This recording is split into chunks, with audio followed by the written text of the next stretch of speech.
This is the Tom Bigby Tales, and I'm your host, Shannon Evans. I write about a small town in northeast Mississippi called Columbus, and sometimes I write about the rest of the state. With me tonight is a friend of mine. His name is Keith Johnson, and I met him through his grandfather, Ollie Morganfield, the nephew of Muddy Waters. Keith has taken on the family's favorite pastime of playing music and playing the blues. Keith, I want to thank you for coming on my show and welcome you. Tell me a little bit about what are you up to right now? And then we'll talk about Catfish in the Alley and how you're going to be here in Columbus in a few days.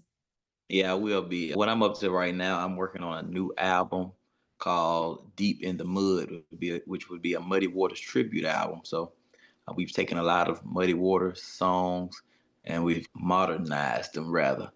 Say it has the same feel, but it doesn't quite have the old sound of it because we just didn't want to re-record it and keep the same music with the vocals. So we did it the way I would perform them live, put a little hip to it. So we're looking forward to that coming out soon. And of course, I have my single floating around, Nephew Muddy, which talks about myself and Muddy Waters and the paths of the blues, the paths from Mississippi to Chicago, and how everything connects with each other. Working on a new book as well. And this upcoming weekend, I'll be at Ground Zero Blues Club doing a Muddy Waters tribute show for Muddy Waters' birthday, April the 4th. And then when are you coming to Columbus? I'll be in Columbus. It will be Friday, April the 11th at Catfish in the Alley, 12 o'clock p.m. till 2 o'clock. Sweet. So you'll be here for 2 full hours. Two And what kind full of music hours. will you be playing? Muddy Waters tribute from your Of album? course, of course. Everywhere I go, I have to play Muddy Waters music. That's a must for me because you're carrying that family legacy. They need to see how it passes down from one generation to the other. Not even as having something to compare it to, but knowing that, okay, I see the heritage of the legacy that he's being birthed from. Just Uh-huh. like someone of the King family doing B.B. King's music or anyone else. Yep, so I have to do that, and I'll do my original songs as well. So were you born in Glen Allen or Rolling Fork? Because he was from Rolling Fork. Yeah, Rolling Forks. When I was born in 1993, I had to be born at a hospital. So A people in the little bit early age, different. yeah, they were born probably on that plantation or in that area because they had midwives then. So I was born Yeah. at King Daughters in Greenville, Mississippi. But immediately after we left the hospital, of course, I went back to Glen Allen. Okay. I probably experienced a few seconds in Greenville, a day or two. Then everything else was just Glen Allen. So you were pretty much raised in Glen Allen? Oh yeah. And where'd you grow up? Like, where'd you go to school and all that? Tell Oh, us Glen Allen. about your educational journey. Yeah, Riverside High School. I went to Glen Allen Elementary School, which is the old Glen Allen High School. So when Oh, right by the cemetery. by the cemetery. Uh-huh. Yep. So I went to this old Glen Allen High School, and then a lot of children left the high school and they went to Riverside High School, which is under Western Line School District, Glen Hmm. Allen, Riverside, and O'Bannon. So they completely turned the school into an elementary school until it burned in about 2006, 2007 when the school burned down. And then for my junior and junior high school and her high school, I attended Riverside High. Then I went on to attend Delta State University and got my undergraduate degree in audio engineering, Delta Music Institute, and I got my master's degree in human resource management. Did you do that at Delta State too? Yeah, at Delta State. Yep. Wow. Everything was done at Delta State, and that was it. And just the culture there, Delta State felt a lot like Riverside to me with the diversity because in elementary school it was all black students. I probably had one or two white kids in the classroom, but from junior high up until graduating with my master's degree, everything has been so diverse for me. So I'm just accustomed to that environment. I chose the path. I did choose that path. I'm glad you went to Delta State. I love it. It's a sweet little school. I love to visit I love there, and I really like their music program, and their music engineering program is pretty spectacular. it. Yeah, it is. It's Um, unique. That studio, I think, is the only studio in the area. That Studio A they have. Really? That size that Uh-huh. you can record an orchestra in that studio. Oh, wow. When you come to Catfish on the Alley, you'll have to go to Catfish Alley Recording Studio Oh yeah, and meet my friends there. They've just started a business there, and they've got a podcasting studio, they've got a recording studio. for musicians, and then they teach music lessons. And I've met some of the kids that have just started there, and Mason's already got them out performing in public at open Performing mics. live. Wow. And they're like 13, 14, 15 years old. I saw one, he was in his cowboy hat and his brand new Wranglers and his boots, and he had a pretty guitar, as my daddy would say, a pretty Yeah. guitar. It still had the stickers on it from the store, I think. And he had these four kids up there playing together. They were And doing I'm working. great. I'm teaching music at Mini School of Music here in Cleveland, owned by Chris Parks. And I have a few students, 16, 9 year old I'm working with now that I have on stage with me playing a lot. Plays blues by the name of Abby Hudson. Is that the little girl I met? Yeah, with the pink guitar. You may have Yes. seen her Oh with the my pink God, guitar. she's a riot. She's Yeah, 9. nine. She had She's 9. absolutely no fear. She was up there with the whole band. She was Oh yeah. on ground No, zero. She no was fear. just getting it. That was So amazing. I've been working for her for quite some time now. She has presence. I thought she was great. I took And it's some gonna get photos. better as we develop together. She'll get much better until when she grows into herself, who she is as a musician. She's got the personality to go with it. You don't Oh, have to it's worry there. about that. She's got the It's there. stage presence. Everybody in that room was had their eyes on her. They were ignoring Yeah, me. It was yeah, great. as they should. Yeah. I want to talk about a couple of things. Let's talk about how we met. I met you through my work with the Mount Zion Memorial Fund. I met you when we came down to do some work with your grandfather. And your grandfather kept saying, "You got to meet my grandson. You got to." He's a proud grandpa. Oh yeah, yeah. And our work that we've started doing to research and to do a stabilization study on the old juke joint. So it's Alonzo Chapman's juke joint that he had in the 1930s. And do you know how your grandfather ended up with that building? He purchased it in the late '90s from a lady. I think her name was Mary.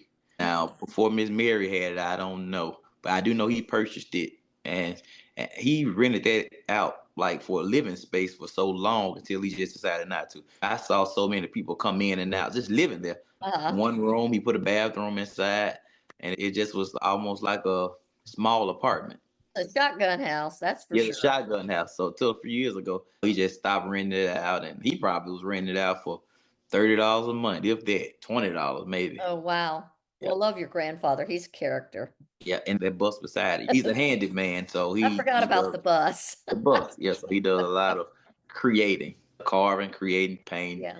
What was fascinating to me, besides all his paraphernalia in there of alligator heads Yeah, and turtles and all the turtles. Yeah. he's collected over the years, was the fact that when you go up in the rafters, the old, I think, what is it's called? It's the old ceramic electrical connections are still up there. They're not Oh much yes, use, but that old wire and the it's cloth there.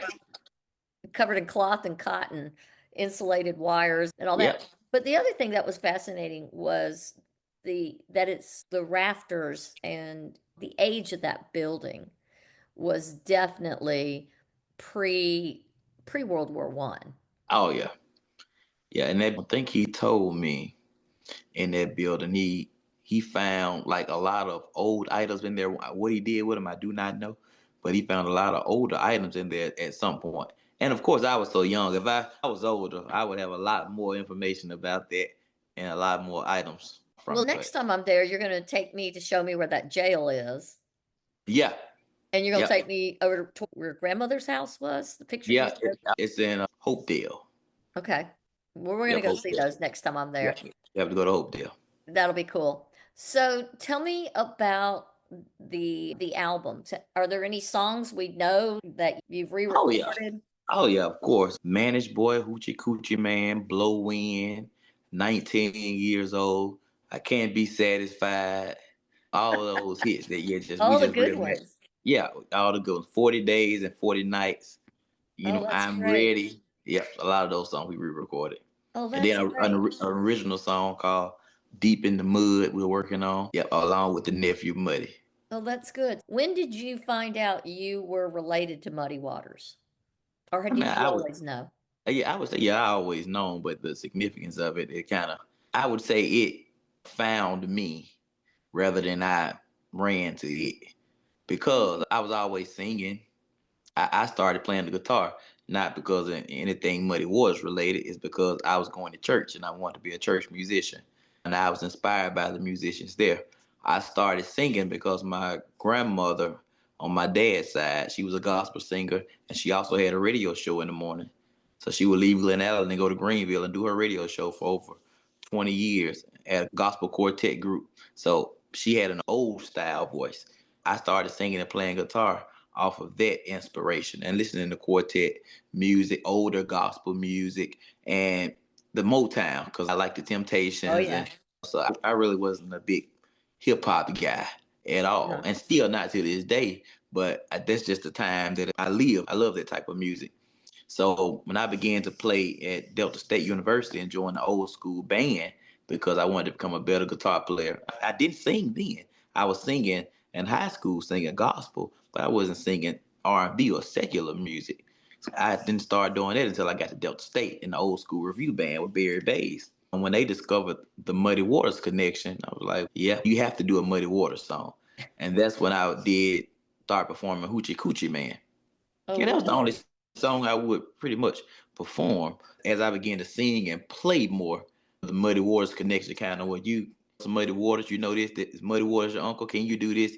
So I really had to adapt to it and take advantage of that and make a decision to continue that legacy. Because when you look at Muddy Waters' children, you know, he have two sons playing now. Had one son, he was deceased. They're mid late 60s, early 70s, and that's about 40 years older than me. So I feel like okay, we have to keep this family legacy going because not only did Muddy Waters play guitar, his dad played guitar. My grandfather plays guitar.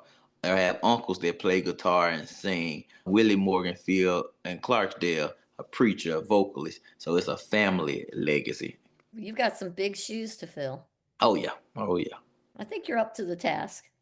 Oh yeah. I'm not afraid of it, but it's just about it's.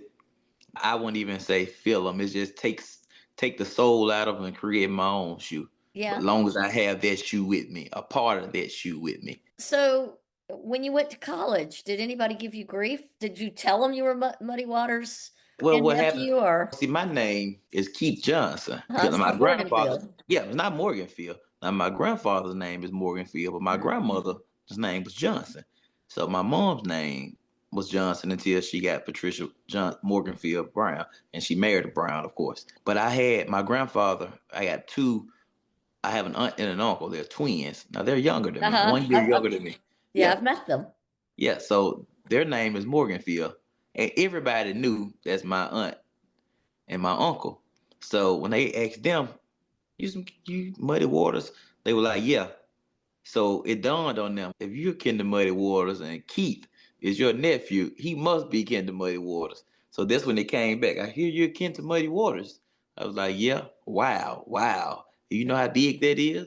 I was like, I've always known, but when you attach music to that, it becomes a different thing. Now you have this thing Uh-huh. because you can take someone in the family who's not musical.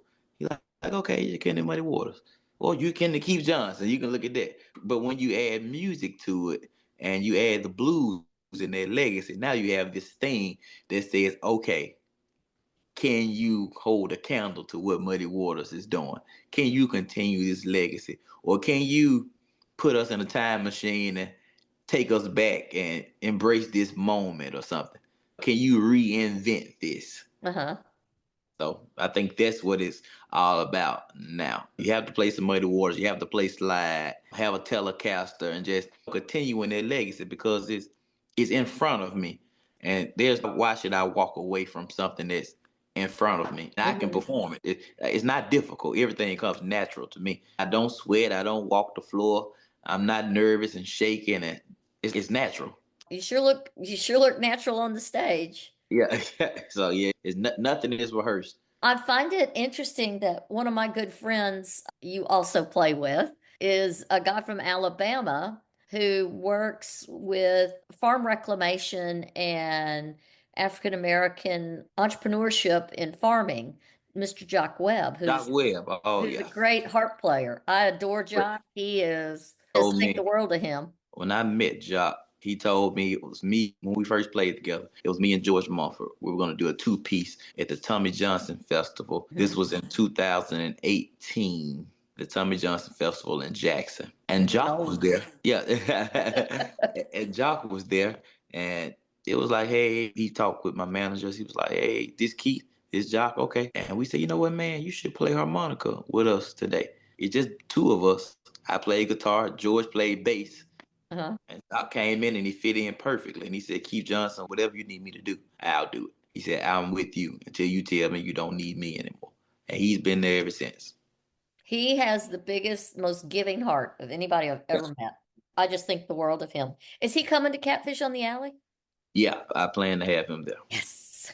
I love that. Good. I get to see two of my friends. That's Yeah. great in my hometown. How big is your band now? I always just keep bass, myself, bass, drums, and keys. And of course, if Jock is able to make it. And if Uh-huh. Jock can't make it, I play harmonica myself. And we keep it simple with what I do. Now, in the studio, we're recording an organ with everything too. So that's been added on onto the What a big project. Hammond? Yeah, Oh, nice. yeah. And we recording in Royal Studio in Memphis. So we're doing the recording there with Boo Mitchell. Uh-huh. That's Yep. So great. So oh how yeah, long we're will doing. it take you to complete that album? Well, right now we're just we've done all the tracking, so we're in the mixing and mastering stages. We'll be hearing something really soon. Right now we just did this big project for me with Vesta Jackson. He's engineering and producing my album too. I've been working with him for 4 to 5 years now. You Uh-huh. know, so he was a co-producer on the Plan for Change project, and we just featured in the Crossroads. You may have seen the video. Yeah, Yeah. yeah. I saw that. Yep. When when you come to Columbus, you've been here before. I know that. You've been here. A few times. A few Yeah. times. Why do you keep coming back? We're glad we have you. Gosh, we're thrilled to have you, but and you know the history of Catfish Alley, right? Yeah, somewhat. Somewhat. I've been about 5 times. So Every it time, was every time it I go, I was get a little bit more. so it was where it was one of the black-owned business districts in Columbus. There were multiple ones. There was more than one.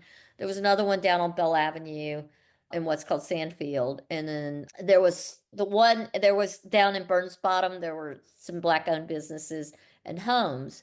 But Catfish Alley was where even as a kid, we would go and eat at Miss Jones' restaurant. Everybody ate there.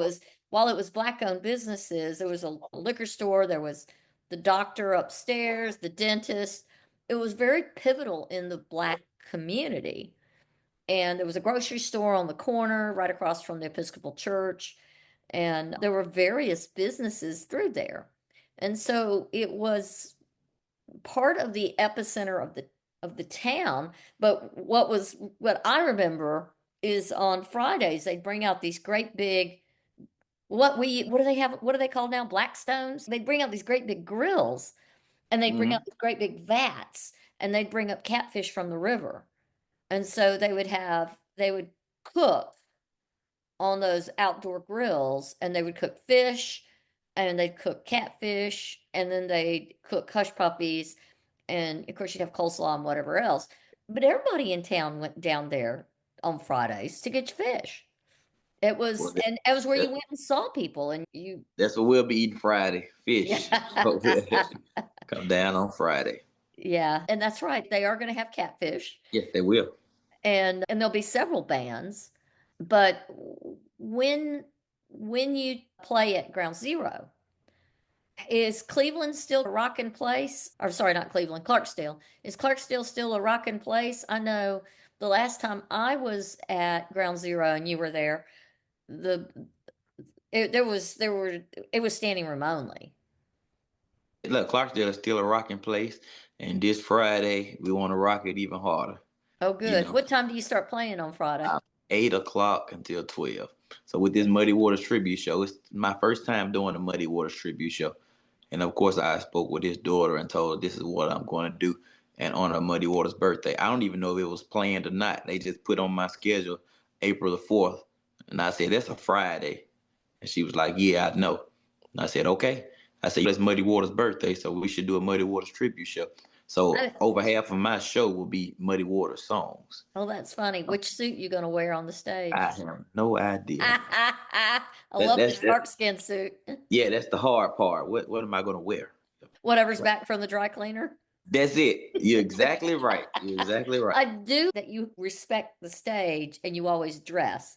Oh The yeah. one thing I've always been told is that not in this generation, but in the former generations, that even if they didn't own a lot, they still went on the stage and they respected the stage and they dressed Oh for yeah. You have to respect they that. dressed for the audience and everybody dressed. You So have to respect that stage.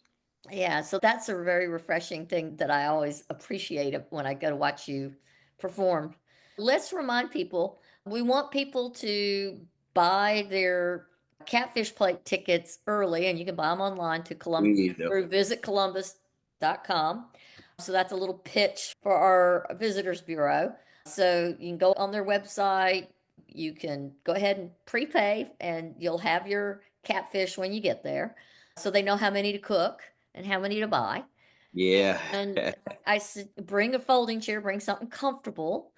It could be warm and it could be breezy. We You don't never know. know. So it's outside. It is in the historic Catfish Alley.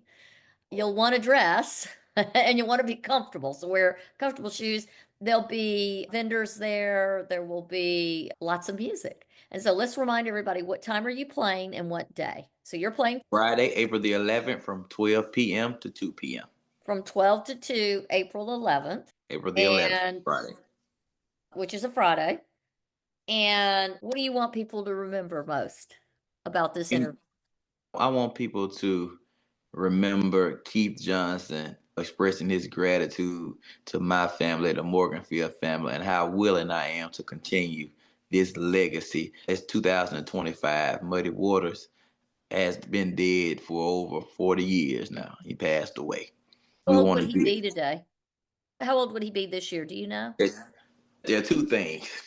One historian says he was born in 1913. Another historian says he was born in 1915.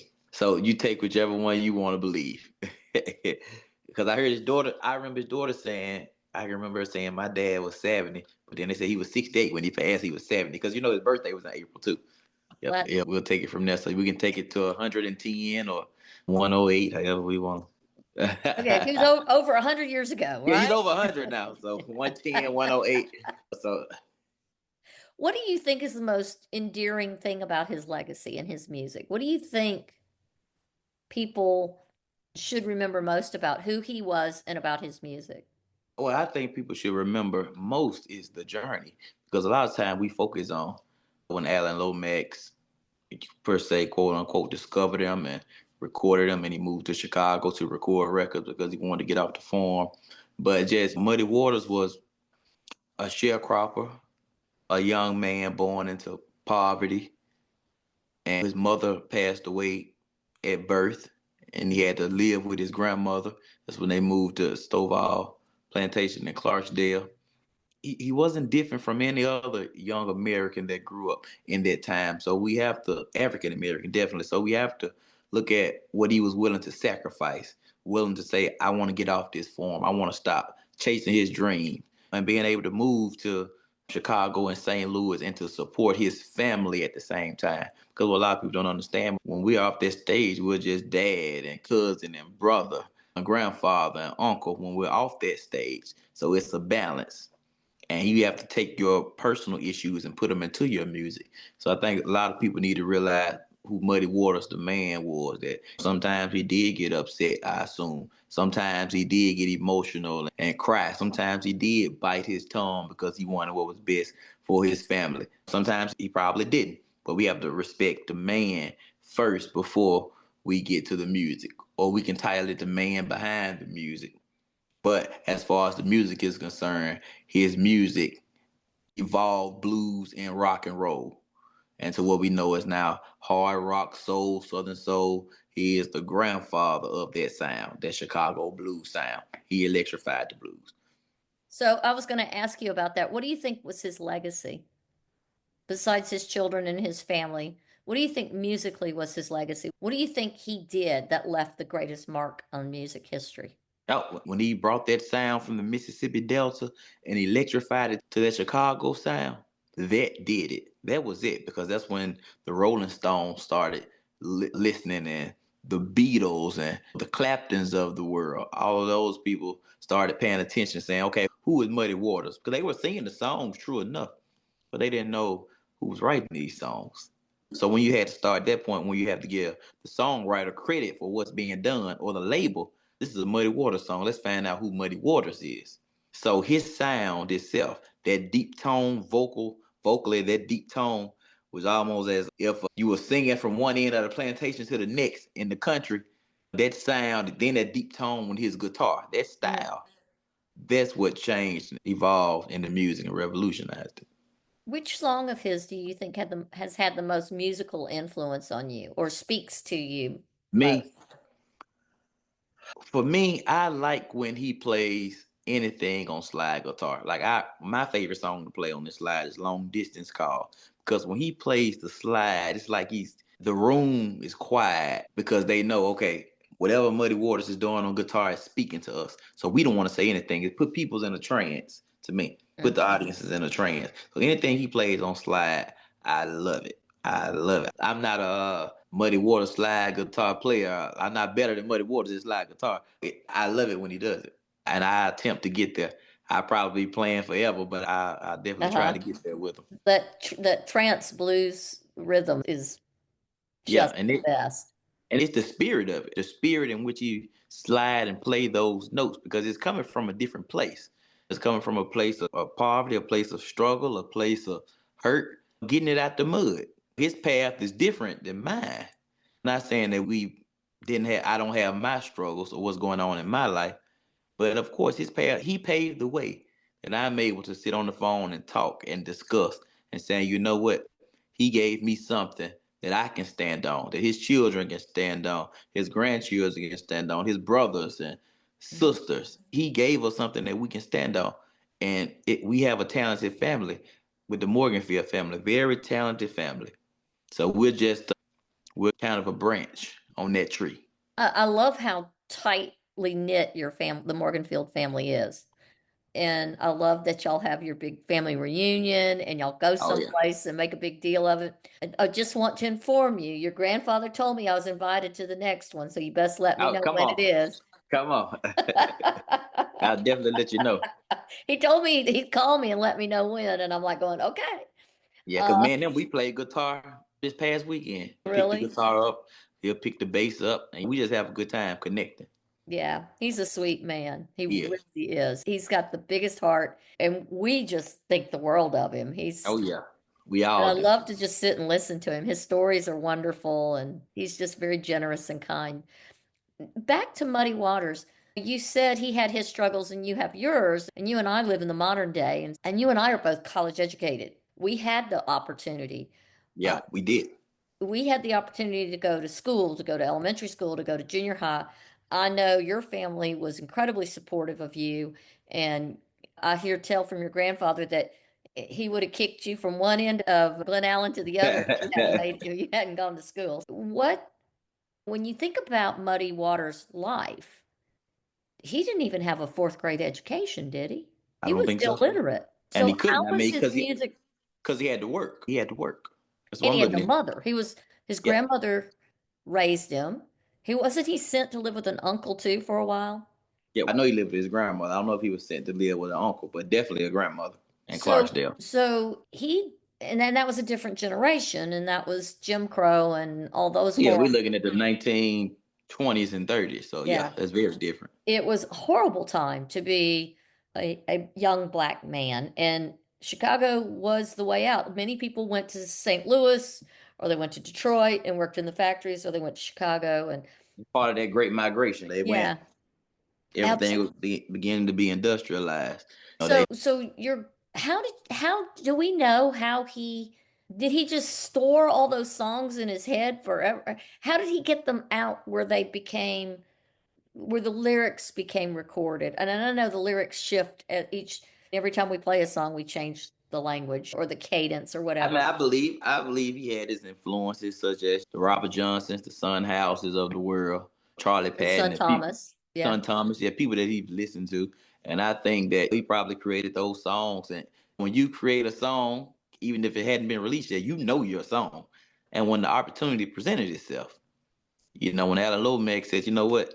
Because the tale is they were looking for Robert Johnson, but they found Muddy Waters. They were Hmm. looking for Robert Johnson.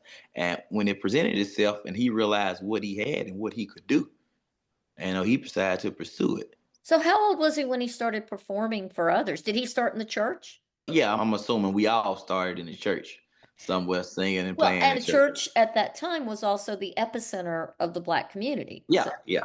it would be church on Sunday, on Friday and Saturday night. Yeah, you got The yeah, church you was got the that stage. revivals, church all through the week sometimes because you Yeah, had yeah. revival. But definitely Saturday night, everybody's at the juke joint. At Friday night, they're at the fish fries. So Uh-huh. I'm, The I'm sure socials. I'm sure since he was old enough to perform and confident in himself, he probably was performing way before Alan Lomax even showed up. And when did Alan Lomax come to find him? Do you know that story? I don't know exactly when. You're gonna have to go find it now because now I'm gonna Yeah, I quiz you got to go next find it. time. Yeah, I got to go find it now. Well, I want to say like the 1943 or something, but I could be wrong. Uh-huh. So So when did he go to Chicago? now Muddy Waters went. Now he went to St. Louis first. Okay. Which was Then common because they yep, only was had enough then, money to get so far. yep. So this is around 1947. I do remember that. Okay. And St. Louis had a large African American community. Yeah, they still do. They still. And it was a lot of people from Mississippi went there. And so you went where you knew somebody, where you had a Mm-hmm. relative, and you And that's what crashed a place and worked until you got your own place. And yeah. And the train, wherever the train goes, that's where yeah, I'm well, going. that's why Further north the Chicago's train. came right out of went from Winona and what Mm-hmm. Indianola, Winona, Greenville, Greenwood, Greenwood, Greenwood, yeah. Indianola, and then it goes north, goes up to Memphis and keeps going. It was an obvious corridor for people to leave and get out of the grinding poverty of the Deep South and Mm-hmm. sharecropping. And that was a brutal life for anyone. When you started playing music and you started playing in the church, and you did anybody chastise you for not just playing church music? When When I first started playing music, it was all church. I didn't play anything else but gospel quartet, traditional gospel. So around that time, there was nothing to chastise about.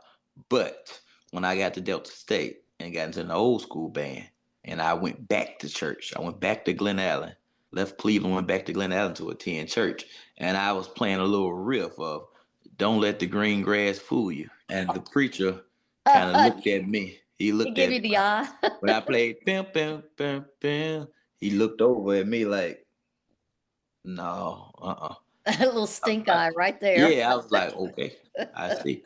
But that's funny now because now gospel music is mixed in with blues, R&B, soul, even though it was mixed in then, but now it's in your face.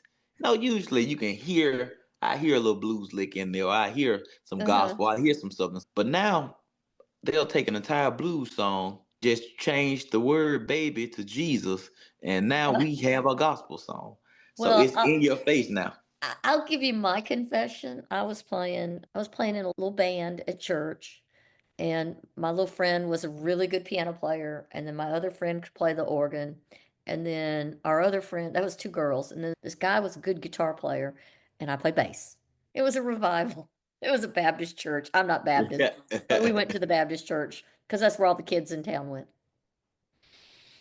And we were everybody was coming in, and I turned around and started playing the bass line to Flashlight. Oh man. Now that's obvious. That's It, obvious. yeah, you don't do that in the Baptist church. Yeah, that's very obvious.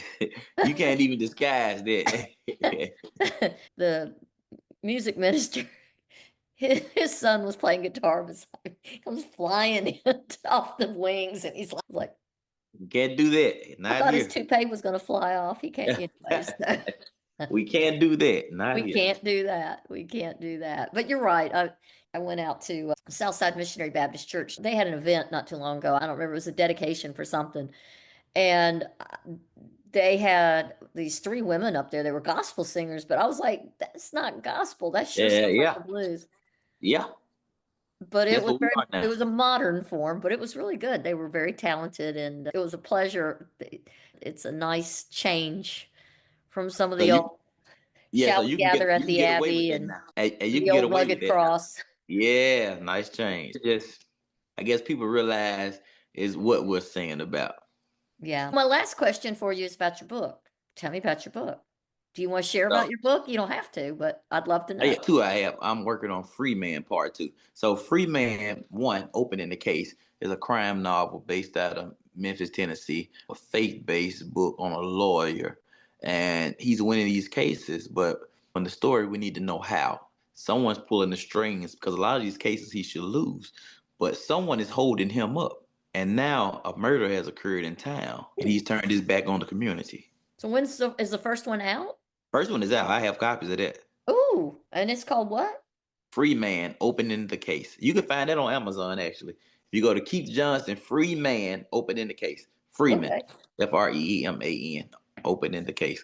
And my second book is It's Come to Mississippi, which is the book version of my song Come to Mississippi. It takes you through the Mississippi Delta with artists such as John Lee Hooker, B.B. King, Little Milton, Muddy Waters, Howlin' Wolf. It takes you through the Delta and kind of highlights those songs in the area. You've been out to, oh shoot, now I just lost the name of the town. What's the little town out past Parchment, the next little town where they found where poor little Emmett Till's body was had to go to the morgue? Money, Mississippi. No, it's not Money. Money's where he was murdered or where Murder. he was taken. It's where The Sonny Boy Tallahassee. Williamson's buried. You know that WC Hand that was where WC the Hey, when you said little town, I'm like, okay, 1,000 little towns just popped yeah, in my no. head. It is called Tutwiler. Tutwiler, yeah, yeah. I was thinking, I'm So like the Tallahassee. the house where he lived when he got off the train is still there.